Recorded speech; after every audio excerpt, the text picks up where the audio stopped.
Il a malheureusement peu joué avec l'UBB, il a eu beaucoup de blessures. Il montre sur cette compétition, sur la dernière en date, hein, cette Coupe du Monde, pourquoi il est un grand talent du vivier français. Hein. Côté de l'UBB, on avait parlé de Elijah Ipsayen, un énorme talent au poste de numéro 8.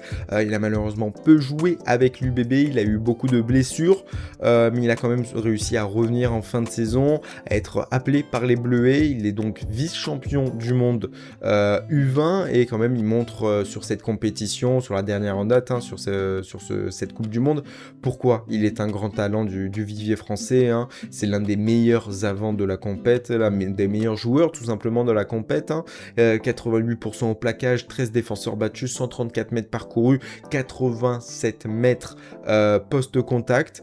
Donc voilà, maintenant ça a confirmé avec l'UBB dans un paquet d'avant quand même très solide, où il y a quand même en numéro 8 un certain Marco Gazzotti qui est excellent, hein, qui a fait une énorme sortie avec les Bleus lors de cette Nation Championship. Et finalement, sur cette année, le crack qui a émergé, c'est plus Timo Mathieu. Hein. On a arrivé de Biarritz. Il a quand même réussi à prendre énormément de place, que ça soit dans la touche, que ça soit pour la touche, dans le paquet d'avant, dans le jeu, en tant que 8, en tant que troisième ligne L.